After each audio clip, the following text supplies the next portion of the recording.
The chain of events where they have basically tried to strip me from my property.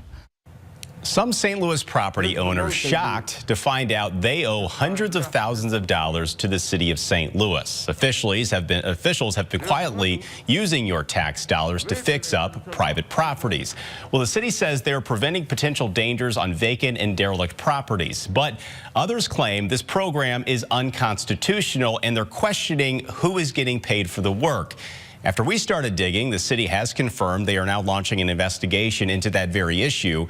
And First Alert 4's chief investigative reporter, Lauren Traeger, is getting answers tonight.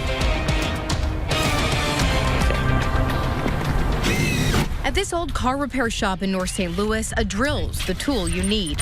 Saw the price and I was like, okay, yeah, that's something I could do.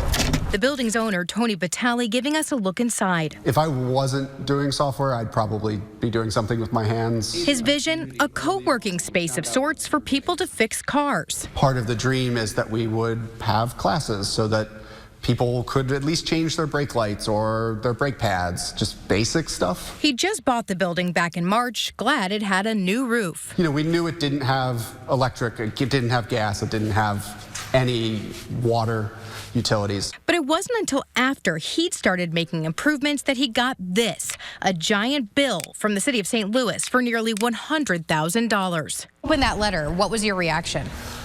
I was terrified. It would have been a ruinous amount of money. Only then did Tony learn that before he bought it, you, the taxpayer, paid for that new roof. A litany of line items for repairs to this private property, none of which Tony nor the previous owner signed off on. The city did. You've seen the city board up buildings and cut grass and weeds and clean up garbage and stuff like that, but a whole roof? I've never heard of that before, so it was confounding. Confounding and frustrating given what was on that list. The bill says they repaired stairs. Yeah, there's no stairs. Yeah, the stairs is a great one. Plus $10,500 to replace floor joists and subfloor, except there isn't any. The city blindly paid out for things that clearly don't exist. $10,000 to board up the windows. Barely screwed into the 2x4. Not so secured with these twist ties. And $18,000 for tuck pointing that Tony questions. You can see where they did little bits here and there, but it's all nonsensical. And even the roof that was put on by the city contractor is not nailed down in places. When you look around here, do you see $100,000 worth of repairs? Oh, absolutely not. No, there's no way. The city is using ARPA money to stabilize these buildings. About a year ago, First Alert 4 first told you about a program called Stable Communities STL. It set aside millions in ARPA pandemic funds to, quote, preserve, rehabilitate, demolish, and deconstruct privately owned properties. I'm really curious where all this money's going. But Tony and others now have serious questions. For example, Farst Construction LLC was reportedly paid the amount on Tony's invoice, but they don't have a website. Their company address is this unmarked home not far away from Tony's, and no one answered the door on 2 separate occasions. The previous business address is in Maryland Heights at this apartment. Who lives here? A Ms. Papula. She's the ex-wife of city building inspector Adebanjo Papula, one of just 2 city inspectors assigned solely to oversee the entire program. Is there money being funneled into people's pockets? Whose palms are getting greased? I don't know. This is the work they did. This is how they left it. This is support. Jason Staten, too, walked us around. Nothing's level. Nothing's even. Questioning the quality of work performed by another city-hired contractor with the program. Being inside, I remember as a kid brings him to tears. having a Christmas tree right here. This is my home. This is my home. This is my family's home. And I tell them, you can't have it. There's plenty of other ones, but you can't have this one. This home has been in Jason's family for 70 years. He moved his family out a decade ago after discovering asbestos, and he's been working on the funds to fix it up ever since. If you ask my daughter, who's 5, what she wants for Christmas, she wants a house. But now the city has slapped him with a $121,000 lien for the work done here, racking up interest and penalties. If he doesn't pay, he'll lose the house. It's priceless, but to them, they'll put a number on it and they'll try to take it. I think it's to the expense of their residents. that this is happening. Frustration, too, from Lakeisha Graham. She lives in Texas, but in 2022, she took ownership of this historic building in the 5200 block of Cates from a family member and had hopes to redevelop the lot after the city told her the building couldn't be rehabbed. They were going to charge us $30,000 to demolish it, but then we found a contractor to demolish it for cheaper, and then we got blocked from demolishing it. They said that we couldn't. On a recent visit, we saw workers there who said they were working for the city of St. Louis. But how the total gets to $220,000 on the invoice, Lakeisha has no idea. Up until you called me yesterday, I didn't know that they had actually put a lien on. Do you think that it's fair that they're putting liens on property owners like this? No, and I think that's how they end up getting a lot of the property back in the city. I don't know the politically correct term for it, but I just noticed that they take over a lot of communities when they're trying to rebuild and bring up the value. They do underhanded things to take over individuals' property. Do you think it's potentially unconstitutional? Yes, I do. Robert Durker, a former city judge and attorney in the city's law department, reviewed the liens that we pulled. He calls the program forced rehab. I'm just trying to think if there's anything quite like this where, a private contractor comes and in some cases busts down the door to get in and does this work, and then without you consenting to it, you have to pay for it. I've never come across that, to be honest. As far as Missouri law goes, this is breaking new ground. He says the city cites building codes, giving officials authority to remediate code violations. But he says the code is overly broad. What's more, the code says the building commissioner can enter into construction contracts with no other review, signature, or approval. Durker says the code may be out of sync with the city's charter and the Constitution, and it's only come up because of an influx in COVID cash. Should we be very comfortable in who we're selecting to perform the work and what work they're doing, and that it's quality work? That's kind of basic good government, to make sure you're getting your money's worth. I can't talk to nobody. We reached Adebanjo Papula by phone, but he would not say anything to us. We also wanted to talk to a city official about the program, but they refused to provide an interview. Instead, a spokesperson for the mayor sent a statement saying, quote, local and state law authorizes abatement as a legitimate police power to secure the health and safety of citizens. Further adding that of the 3,000 privately owned and condemned properties in the city, they are or have worked on 55 properties. They were selected by a committee assessing a variety of factors. Contractors were selected, the spokesperson says, through a competitive bid process. As for Papula, the spokesperson told us, quote, we just learned of this Wednesday. We take this very seriously, and we immediately opened an investigation. First Alert 4 Investigates pulled all the records of liens placed by the city this year for this program. Many, including Jason's and Lakeisha's, had been condemned by the city. They don't owe taxes, but some property owners on the list do. Most properties on the list are zoned residential. More than half appear to be owned by private individuals, not LLCs or corporations. Some familiar names, though. One property belongs to developer Paul McKee. Another affiliated with Sonny Sagar, a doctor currently under indictment. Also on the list, former Alderman Brandon Bosley, who's also facing federal charges. The city has already put out this money, and there's a good likelihood they may not get it back. The probability is that the lien will never be recouped. Cried as I watched them throw all my stuff out my house. Jason says contractors took valuable items, too. Left with a new roof that leaks and gutters to nowhere. He says he's not giving up. What they did to my house and my family isn't right. As the city posts up placards proud of the work, he says he's just hoping for a miracle. To wait for the light to shine on it. And I thank you all for now shining the light on the things they're trying to do in the darkness and the shadows. Tony, too, says he just wants answers. Who's auditing this? At least in the city, don't they want to know where this money is going? That seems like basic accountability. Tony actually negotiated with the city, but the city still claims he owes them $25,000. In his case, though, they never filed a lien against the previous owner.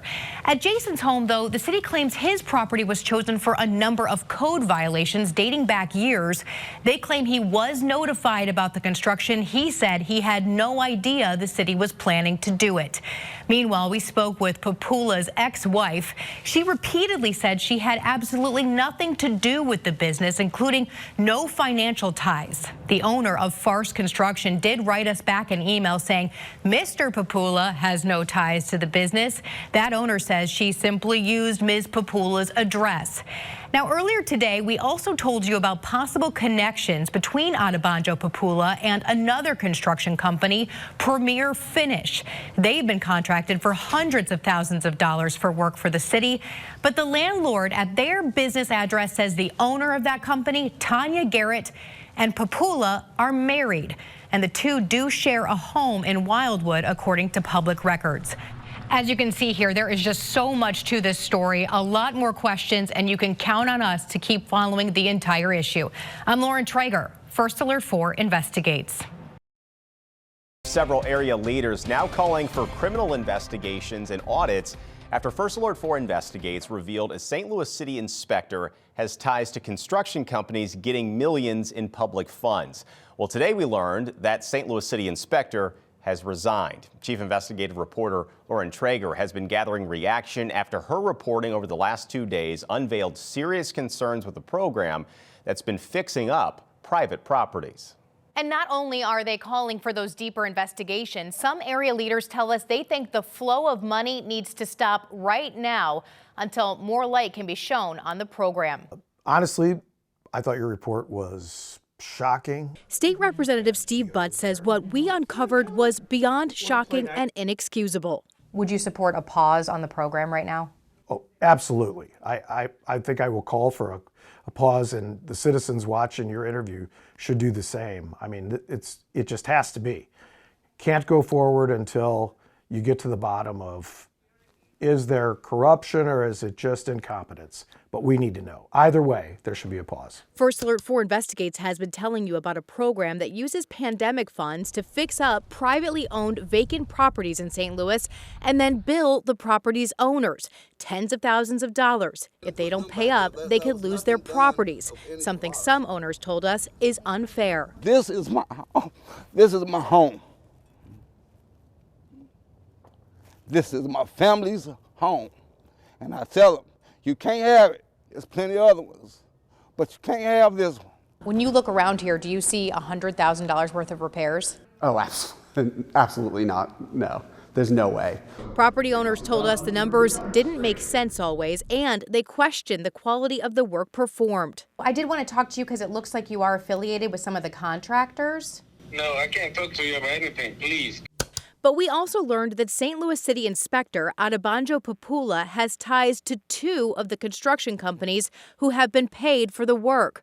One company, Premier Finish Contractors, is owned by Tanya Garrett. She and Papula, according to people we've talked to, are married and co-own this home in Wildwood. Is there any reasonable scenario where he should have ties to any of these companies the city is hiring? No, that doesn't pass the sniff test even a little bit. Representative Butt says he will be contacting the state auditor and the St. Louis City prosecutor. It's jaw-dropping. I mean, the lack of oversight is absolutely stunning. St. Louis Alderwoman Kara Spencer, too, supports pausing the program and doing a total and complete review. I mean, this is absolutely inexcusable. And I think it raises questions as to whether or not the feds are going to come back in here, first of all, and look at the legality of the administration of the program. St. Louis City building codes do appear to authorize city officials to fix up code violations on private properties, but some legal experts have called that code overly broad and say the program is potentially unconstitutional. The city has said the program is legal, but a spokesperson says they cannot comment now as they are conducting their own internal investigation. As you heard, Papula has declined to comment. Tanya Garrett has not returned our attempts to get a hold of her. Much more to follow on this, and you can bet we will. And you can find our full stories on the First Alert 4 News app. I'm Lauren Traeger. First Alert 4 investigates. New details tonight about a former St. Louis City building inspector under investigation for his connections to companies collecting your tax dollars. Chief investigative reporter Lauren Traeger has learned those connections are also tied to another pot of city money. Lauren has uncovered the link that could date back years. We have been telling you about a program in which the city is going onto private property and making repairs to the tune of tens of thousands of dollars. They've been doing the same thing to properties owned by the public through St. Louis's land bank. And now we've learned that program is also under question. What was going on? Were they totally asleep at the wheel? It just makes you pause and go, I'm sure there's more to come. Jeffrey Boyd is a former St. Louis alderman released this year from federal prison after pleading guilty in a corruption case. At the end of the day, I learned a lot from that experience, and it's just making me a better Jeffrey. But now home, he says he's being targeted. The city informing him they'd be hiring a company to make $87,000 worth of repairs to a building he owns on Martin Luther King Drive. Things, he says, that made no sense. If you look at the document, that I need to replace rotten or broken floor joists. It's a concrete floor. It's a concrete floor. The man never went in the building. Last week, First Alert 4 Investigates first told you about 3 companies with ties to St. Louis City Inspector Adebanjo Papula. Those companies have been paid millions of dollars for a program using federal pandemic funds for work they reportedly did on privately owned property. Work the owners tell us they seriously question. Papula, who oversaw the program and inspected the work, resigned Friday, and the city says they are investigating. They told us Friday the program had been put on pause in October to assess operating procedures and scope of work. Why? Why did you pause the program? Did you pause the program because you finally exposed that this building inspector wasn't doing what he's supposed to do, but yet he still have that position? But now First Alert 4 Investigates has learned those very same companies have also done work on publicly owned buildings. It's through a voter-passed measure called Prop NS, which seeks to stabilize buildings owned by the LRA, the Land Revitalization Authority. We did an extensive search on those buildings. The city paying Papula-tied companies, Premier Finish Contractors, Farst Construction, and Maxify Contractors hundreds of thousands for the repairs, with the work dating as far back as 2021. In some cases, the buildings have been sold for a fraction of the repair price. To hear that he's also the inspector for Prop NS and all the other special programs, it's like, who in their right mind would put one person in charge of so much with no checks and balances? Boyd was the primary sponsor of Prop NS. He says the program itself is good for redevelopment, but much more, he says, needs to be revealed, including why no one caught the connections sooner. Does someone need to be accountable to this program? Absolutely, but it's bigger than Banjo, I promise you. It's bigger than him. This one person could not pull all of this off without somebody else on the inside knowing what's going on. I promise you that. Adebanjo Papula has declined our request to speak with him. The city, too, has said they cannot comment due to their ongoing internal investigation, but did say today they are working to answer the question as to why the company connections were not found sooner.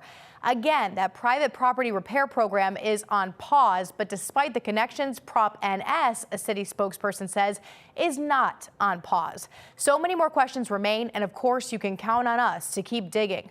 I'm Lauren Traeger, First Alert 4 Investigates.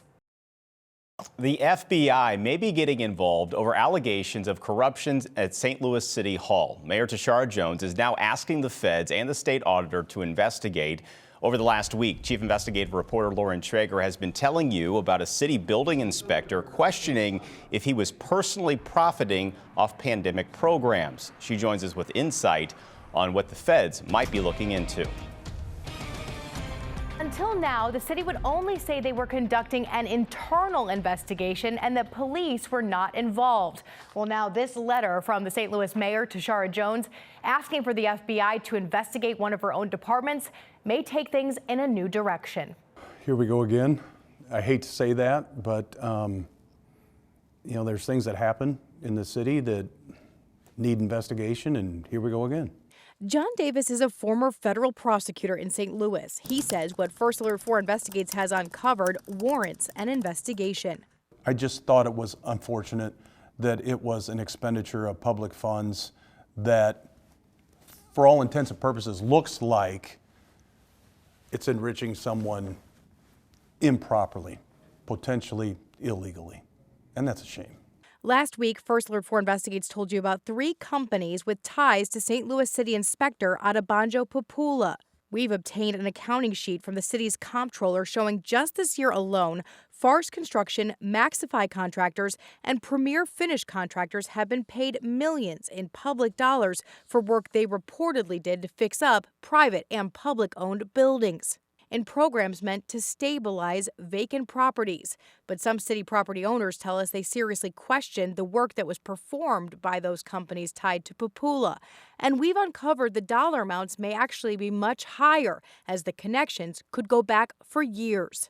Comptroller Darlene Green telling us late Tuesday she has suspended another $387,000 owed to one of the companies tied to Papula. She sent a letter of her own to St. Louis prosecutor Gabe Gore writing, quote, "The projects funded by both federal and local tax dollars show signs of fraud and abuse." Without specific knowledge of this issue, obviously, what do you think federal investigators might be doing right now? Probably a record search, bank records, phone records, tax records, things like that. But if anyone else other than this city building inspector was involved, could they also be responsible? Absolutely. Especially in a federal system, because they have that magic statute called conspiracy. No, I can't talk to you. Papula, who was heavily involved in the programs and inspected the jobs, resigned Friday. He has not spoken to us. City officials, too, have so far declined our requests for interviews. The mayor, in her letter to the FBI, writing, quote, "My office and administration will open any doors needed for your investigation to ensure that any wrongdoing is uncovered and violators are held accountable." Davis says someone should get to the bottom of it. If there's an investigation and a prosecution, the jury will decide. Certainly, there could be a lot more to dig into as many questions remain about this. We have been digging through public records and continuing to ask questions of public officials, and we'll bring you what we find. I'm Lauren Traeger, First Alert 4 Investigates. And late this afternoon, the city says they have received allegations against a second city building inspector, but they have not said who or if it's related. The mayor's office did tell us that person was placed on forced leave. And if you have any information for Lauren, you can email her at investigates@firstalert4.com, or you can call the number you see right there on your screen. You can find all of our continuing coverage on this story at firstalert4.com and the First Alert 4 News app. Missouri U.S. Senator Eric Schmitt now says it is very possible the city of St. Louis may have to give back federal pandemic money if fraud or abuse is discovered in how the city used those funds. It is a question that was asked by Chief Investigator Lauren Traeger today. For over a week, she has been telling you about issues involving a St. Louis City building inspector and whether he was pocketing those public funds. Lauren joins us now with the latest. The city of St. Louis now says 2 building inspectors are under investigation, though for unrelated issues. One we've been telling you about extensively. He oversaw a program using federal pandemic funds to fix up vacant properties in the city. Now, Senator Eric Schmitt says that should rightly be investigated. This isn't chump change, Lauren. This is about $70 billion of taxpayer money. And it's the people's money. Senator Eric Schmitt now has sent letters to Missouri associations of counties and municipalities warning them against the continued use of federal pandemic funds beyond this calendar year, saying what First Alert 4 Investigates has uncovered may be far from the only case of concern. It's really troubling to have somebody that's in charge of the program potentially be diverting contracts to his own company and misusing those funds. That's very concerning. First Alert 4 Investigates told you about 3 companies with ties to St. Louis City Inspector Adebanjo Papula. First Alert 4 Investigates has obtained an accounting sheet from the city's comptroller showing just this year alone, Farce Construction, Maxify Contractors, and Premier Finish Contractors have been paid millions in public dollars for work they reportedly did to fix up private and public-owned buildings in the city. Those companies have been tied to Papula, and those programs were meant to stabilize vacant properties for health and public safety. But some city property owners told us they seriously question the work being done, and we've uncovered the dollar amounts paid by the city to these questionable companies may be much higher, as the connections could go back for years. Papula has declined to comment and has since resigned. I also am concerned with this rush here at the end of the year to spend billions of dollars.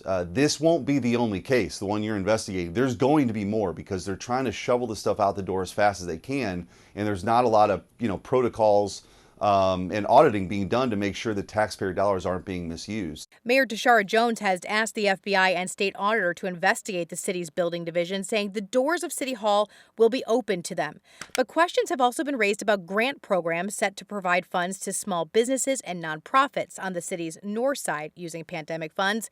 Schmidt says various federal agencies should take deep dives into how the money was spent. And we asked, could there be a possibility that cities like St. Louis would have to pay back the money? Yeah, potentially. It's really troubling. And I think that unfortunately we're going to see more of this, and there ought to be investigations, and some of those dollars definitely ought to be clawed back. Again, a number of local and state leaders have asked for various investigations into the city's building division. A second city building inspector is on forced leave right now. The city's comptroller has said the stabilization programs using state and federal dollars appear to show signs of fraud and abuse. Certainly, it appears there will be a lot more to come to all of this, and we will keep following it. I'm Lauren Traeger. First Alert 4 investigates. It was a giant warehouse fire that closed the Stan Musial Veterans Memorial Bridge for 2 days back in October. That fire, you may remember, caused significant damage to a historical warehouse. But First Alert 4 Investigates is now asking questions tonight after city officials hired a demolition company to take down the building, and it's still there 2 months later. Plus, they are sending the property owner a bill he says he did not ask for. It was just very disheartening, very frustrating. Adam Kuhn chokes up a bit looking at the shell of what was once a piece of history. This was a project that I put a lot of passion and work into, and now we see the results of that. He put hundreds of thousands into this building, hoping to return the 100-year-old ice house at 1800 North Broadway to glory. It served as a massive refrigerator for blocks of ice and produce, operating all the way up until this century. About the last year, I've been battling homeless people coming in. But Adam was on scene talking to First Alert 4 as a fire raged on October 14th. The smoke billowing over the stand span, shutting it down. While the firefighters were battling the fire, yes, it was necessary to poke holes in the building. However, they never did that. Instead, he says a company started ripping into the side that hadn't yet been touched by fire. I learned that on the 6 o'clock news when I saw these big, huge machines tearing my building down that I'd worked so hard on. 2 months later, though, the machines are gone. Stacks of metal and piles of brick left. The shell of it still standing, but pieces hang from it, hardly seeming safe. When we were there last week, anyone could just walk up. The street was technically closed to traffic, but someone had dumped trash. By Monday, after our inquiries to the city about it, there's a new fence surrounding the site and the street's back open. The work is still stalled. The city's definitely leaving me between a rock and a hard place right now with this mess, and nobody's been down here for a month, so now what the heck do I do? Adam didn't get a say-so in who the contractor was. The city's building commission used an emergency provision of law to swiftly send a demolition contractor over. In fact, the city provided documents saying they had intended to tear the building down earlier in the year for code violations. They say that they notified you on August 1st of 2024 of condemnation. Never heard from them. And I'm the easiest guy in St. Louis to find. Google my name. Back in August, the city received just one bid for the project, Z&L Wrecking. But a spokesperson said they, quote, were not going to move forward at that time due to budgetary restrictions. Fast forward to the fire in October. That same wrecking company got the call. And now, without consenting, Adam's on the hook for the $786,000 bill. Is it fair for property owners to be billed for something they did not consent to? Absolutely not. Absolutely not. We are still paying taxes. We're still paying for the water. We are still paying our property insurance. And the city wants to do things like this and play games with our livelihood. Adam says he would have wanted to get his own bids, consult an engineer, or even try to salvage the materials. What's worse, he says, Arnice Little, the wife of the owner of Z&L Wrecking, is appointed by the mayor to sit on a demolition board for the city. Is that a concern for you? That's a huge concern. I think that what we found out just this week that's going on down at the city of St. Louis, particularly the building division, is just the tip of the iceberg of the collusion, the corruption that's going on down there. In recent weeks, First Alert 4 Investigates has been telling you about companies tied to a now former St. Louis City building inspector named Banjo Papula. Our reporting revealing those companies making millions of dollars in city contracts. The mayor's office has now called for an FBI investigation and an audit. But in a text message just released to us through a public records request, the building commissioner says to another employee, "I didn't know about the Banjo thing." And a similar lack of knowledge regarding the demolitions. In a statement from the city regarding a representative from Z&L Wrecking being on the city demolition board, a spokesperson wrote, quote, "The commissioner was not aware of this. We are looking into how the division determines conflict of interest relative to this matter." It's not a conflict of interest. Arnice Little of Z&L Wrecking tells us the board she sits on helps vet other contractors, but she says it does not handle the contracts or financials. I'm not privileged to that information. Again, I may sit on the board, but I'm not privileged to that information. An official demolition permit from the city has not yet been issued for this site. As to why the work has not been completed, Little says they are waiting for utilities to be completely abandoned. So we're at their whim. And then once we finally get the utilities and shown it's been abandoned, then, we're able to go clear. Demolition, she says, should continue in the new year. Meanwhile, the city has placed a lien on the property for the full cost of the demolition. The city definitely needs some major checks and balances. Adam says, like other aspects of the building division in St. Louis, he wants the demolition process investigated. The city has enough egg on its face right now to make an omelet, as far as I'm concerned. So something very drastic needs to be done across the board. Now, Adam maintains he had not seen a single document from the city this year. When we requested them and showed them to him, he said the city had his wrong address. He seriously disputes the code violations that led to the demolition request over the summer. Meanwhile, we are now hearing directly from that now former St. Louis City building inspector, Banjo Papula. He's been tied to 3 companies earning millions in city contracts, including one company that was registered to his ex-wife's address and 2 others connected to a woman with whom he now owns a home. Well, we have now obtained Papula's resignation letter from December 13th, in which he wrote, quote, "I truly did not have any favoritism for any of the contractors, but unfortunately, I developed a personal relationship with one of the contractors in the past year. Therefore, to avoid any further negative publicity, I am resigning my position." He also said his resignation was due to the allegations and insinuations by the media. Today, the mayor's spokesperson says they acted swiftly to open internal and outside investigations. What we can do is find out how this is happening and how we can prevent it. So again, those internal investigations along with those external investigations are going to help inform the next steps that we take to ensure that that type of behavior is not tolerated in the city and that we can restore the public's trust. And we will, of course, continue to follow those investigations.